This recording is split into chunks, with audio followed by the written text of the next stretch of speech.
this is where we're going to get OneDrive and SharePoint.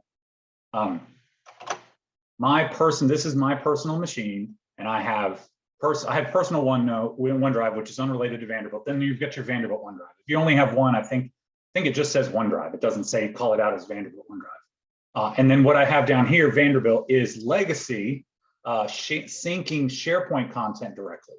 So these are folders in SharePoint sites that I've used the sync capability in SharePoint to sync down. So this is my document repository. This blew my mind, and this is relatively new. You can open this in SharePoint, and what you're doing is you're calling out this document library that's in this channel execution in this team, Damon's demo team, and I'm going to go to the SharePoint site for that. Let's make sure my context is right. Okay, good. So I'm going straight to the SharePoint site for that. And so you see, there's my document, there's my folder I just created. It even shows the pin, which is awesome. And this is the SharePoint. Now I have sync, which is great. Sync is going to drop it in a specialized SharePoint place in my, this is all predicated on I have the OneDrive client running on my desktop, which all the managed desktops do. So if I hit sync, it'll go there, but they have this new one, add shortcut to OneDrive. It puts it in a slightly different place, but here's the kicker. This is what blows my mind. If you back up, if you follow the breadcrumbs and back up to documents, that takes you to the main page for the whole team. It's not channel specific anymore. So on the main one, you can see I have a folder for every channel. And every one of these channels has its own file space. If I add this at this level, if I add it to this shortcut to my OneDrive, I'm sorry if I'm going way too fast here. It's just so exciting. It actually shows up in my OneDrive. And this is my OneDrive for Vanderbilt. Now, if you're familiar with Box, one of my pain points with Box, and we use Box too, is that it's sometimes hard to differentiate what's my Box data and what's the Box data that's been shared with me. And in the web client interface, you can see the yellow folders are mine and the blue folders are just shared with me. They're not actually in my folder. So the example here is the stuff that looks normal is mine. The stuff that has this little tiny link on it is linked from SharePoint, or in Teams specifically, SharePoint in this case. It's linked down to me. And I'm waiting for it to show up. I'm tempting it by trying to do it live. I know this works. So eventually, this is my collection for my work group team, and it's huge. There's a ton of stuff in it.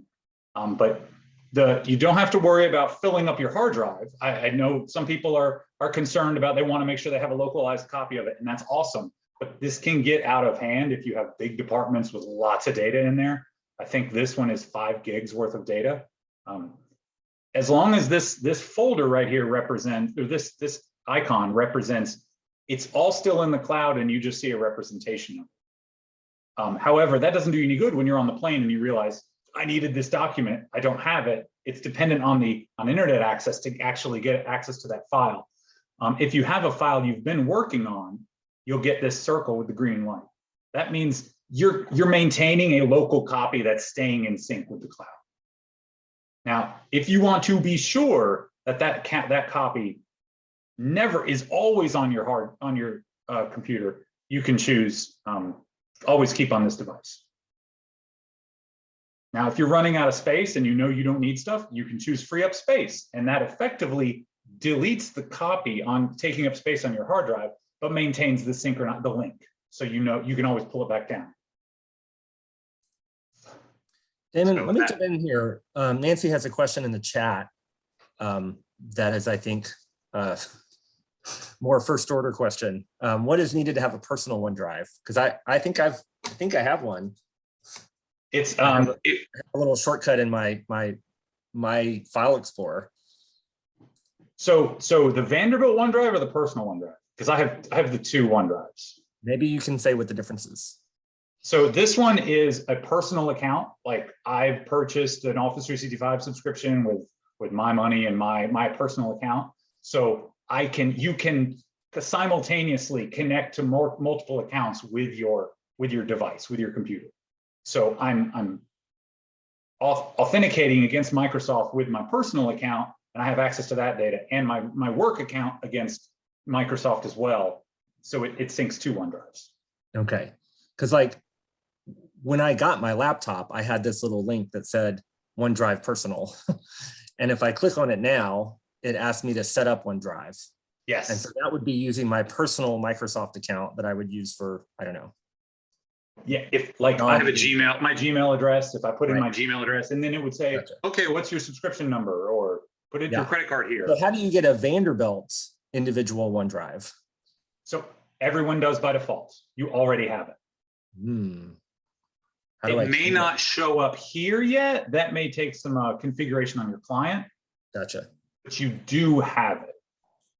I just put the steps in the chat for how anyone can access their Vanderbilt OneDrive. So there's a few steps, but it is set up already. And the cloud icon is the one that says OneDrive, but you can also click on the 9 dots in the top left-hand corner and you'll see OneDrive as well, what Damon is showing on the screen right now. I remember, yes, I know exactly what you're doing. This is, you go to your Office OneDrive, which is in the waffle in the top left. You choose OneDrive once you've logged into the office.com website with your Vanderbilt account. And then you hit sync. That prompts your client, if you have a OneDrive client, to finish that synchronization. I just quickly ask you, because this is around this question I had earlier. I think what you showed us on your, I don't know how it's called in Windows, on the side just a moment ago, where you had the different OneDrives. There's a third one that's just called Vanderbilt, which I think is being used for shared files that come out of SharePoint, right? Is that right? Because that confused me totally, because then I had two Vanderbilt, I basically have two Vanderbilt OneDrives. The one is called Vanderbilt and the other one is called OneDrive Vanderbilt. And the one is for files that are set up as shared files in SharePoint in the first place. And the other one is mapped in from your personal Vanderbilt, basically. Yes. Yep. And that didn't make any sense to me, to be honest. Right? Why that? Because ultimately it's in different locations somewhere inside the machine. And why? But yeah, this is the same question that I had is like these thousands of files I was grousing about are in the Vanderbilt folder. And so I'm a little confused when you do this mapping you were showing, that goes in the OneDrive Vanderbilt folder, right? It depends on what you select here. It's just a differentiation. If I hit sync here, it's going to treat it as a SharePoint sync.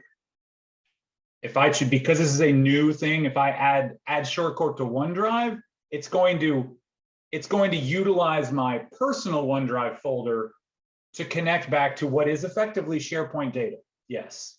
Yeah, well, I don't have a personal folder. I just have this OneDrive Vanderbilt, and I have Vanderbilt, and I don't, I just don't get the one from what you were demonstrating before. I think the OneDrive Vanderbilt is like the default place that the Teams files go, right? No, the OneDrive Vanderbilt, it sounds like that's probably like here's mine. The example for me is it's still SharePoint, as you can see, but it's personal. Its path is personal, and then it's me. So this is my OneDrive space, which is all hosted in SharePoint. But when you were showing your Finder, or whatever you call it in Windows, there was OneDrive Personal, OneDrive Vanderbilt, and Vanderbilt. So right. Are you saying OneDrive Vanderbilt is also personal? So yeah. This is an exclusive thing to me. I apologize for the confusion. OneDrive Personal isn't Vanderbilt at all. OneDrive Personal is my Gmail account and Microsoft only. The OneDrive Vanderbilt is my Vanderbilt account and Microsoft, and it's represented by this. So they're both individual. So it's one of them is professional and one of them is personal. Exactly. So the OneDrive Vanderbilt is your private Vanderbilt space, and the Vanderbilt is your shared one. Is that right? Yes, exactly. Exactly.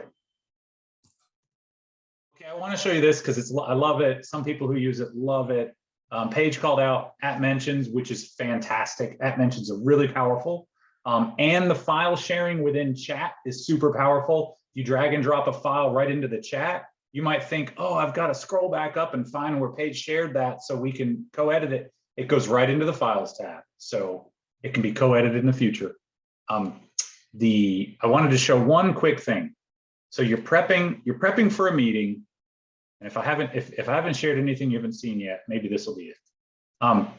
You're prepping for a meeting, and you're working with some folks. You're maybe emailing around a team. You're gathering a team together, and you're realizing we need to start working on this project. And you realize, a solution like Teams, where you can get everybody together and get all the files together and get our chat histories together, so we can persist and maintain this project through its life. But I've got this big long email chain now, where we've been sending around emails. I want to get these emails into Teams. What's the best way to do that? What's the quickest way to do that? Every channel you can get an email address for. And you can create an email address for that channel and copy it and paste it into your email client of choice and forward, or just send a new email to the channel. As you can see, I've done that here. This email came in, so this is, and it could be a long chain, a thread of whatever. It also comes in as a file in its own folder, email messages. Yes, you can operationalize that by having everybody who continues to work in email outside of your team, copy the channel in their email conversations to keep those emails in here. So I think I got, at least Derek was like, whoa.